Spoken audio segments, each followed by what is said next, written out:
पांचवें एपिसोड की शुरुआत के पहले सीन में हम मिनाटो और सुमुगी को साथ में बात करते हुए देखते हैं। यहाँ सुमुगी मिनाटो से ब्रेकअप करने के लिए मना की जा रही थी, लेकिन मिनाटो उसकी बात नहीं सुनता और सुमुगी से ब्रेकअप कर लेता है। अगले सीन में हम सुमुगी को अकेला बैठा हुआ देखते हैं। तभी वहाँ माँ को आकर सुमुगी को सहारा देती है।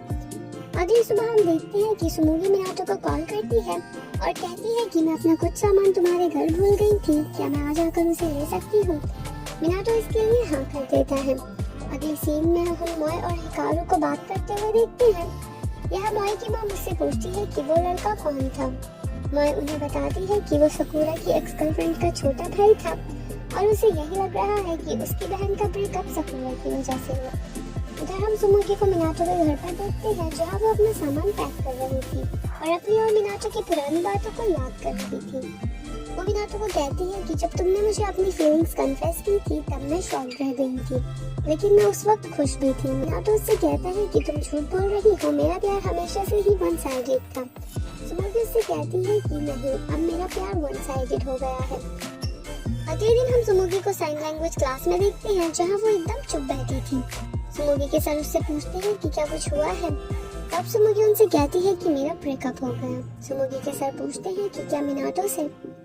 सुमुगी उनसे कहती है कि मैंने तो कभी आपको मिनाटो के बारे में नहीं बताया, हो सकता है मैंने अनजाने में उसका नाम ले दिया हो, क्योंकि मेरी दोस्त बताती है कि मैं सोते हुए मिनाटो का नाम लेती हूँ।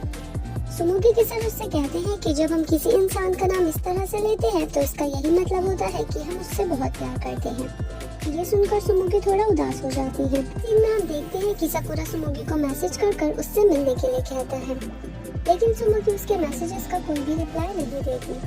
इसलिए सकुरा सुमुगी से मिलने आ जाता है और सुमुगी से पूछता है कि तुमने मेरे मैसेजेस का कोई भी जवाब क्यों नहीं दिया। सुमुगी उससे कहती है कि मैं भूल गई थी। सकुरा सुमुगी से मिनाटो के बारे में पूछता है। तब सुमुगी उससे कहती है कि तुम्हें इस सब की फिक्र करने की कोई जरूरत नहीं है। मैंने और मिनाटो ने कोई भी झगड़ा कर ब्रेकअप नहीं किया, बल्कि हमने बड़ी ही समझदारी और शांति से ये फैसला लिया है। फिर सकुरा सुमुगी से कहता है कि हम दोनों कहीं चलकर बात कर सकते हैं। सुमुगी उससे कहती है कि अभी मुझे काम है, इसलिए तुम मुझे मैसेज कर देना, मैं फ्री होकर तुम्हें रिप्लाई करूंगी, क्योंकि तुमसे फेस टू फेस बात करना अभी मेरे लिए मुश्किल है। ये कहकर सुमुगी अपने घर आ जाती है। रात में सुमुगी हिकारू के लिए हैमबर्गर बना रही थी। अभी सुमुगी के फोन पर मिनाटो की कॉल आती है। सुमुगी हिकारू से कहती है कि मिनाटो से कहो कि मैं फ्री होकर उसे कॉल करती हूँ, लेकिन हिकारू कॉल स्पीकर पर डालकर फोन को सुमुगी के पास रख देता है। मिनाटो सुमुगी को कहता है कि तुम मेरे घर पर अपनी हेयर क्लिप भूल गई।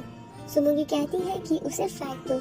वो आके कहती है कि मुझे माफ करना, तुम्हें इसके लिए कॉल करनी पड़ी, लेकिन आगे से मेरा कोई भी सामान तुम्हें मिले तो उसे फेंक देना।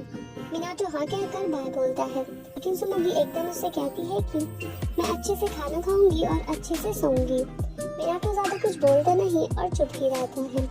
फिर सुमुगी मिनाटो से कहती है कि तुम मुझे हमेशा एक भाई की तरह प्रोटेक्ट करते थे। जब मैं तुम्हारे साथ होती थी तो खुद को काफी सिक्योर फील करती थी, जैसे तुम मेरी फैमिली हो, और मैंने पिछले 3 सालों में हमेशा तुमसे प्यार किया है और अब भी करती हूँ। ये कहकर सुमुगी रोने लगती है और उधर ये सारी बातें सुनकर मिनाटो भी रोने लगता है। फिर अगले दिन सुमुगी सकुरा से मिलने आती है, जहाँ सकुरा उससे कहता है कि मुझे लगा था तुम मिलने नहीं आओगी, क्योंकि तुम मेरा चेहरा देखना नहीं चाहती थी। फिर वो सुमुगी को एक डायरी दिखाता है, जिस पर उसने पहले से ही लिख कर रखा हुआ था कि अगर हम वापस नहीं मिलते तो तुम्हारा ब्रेकअप नहीं हुआ होता, इसलिए सॉरी।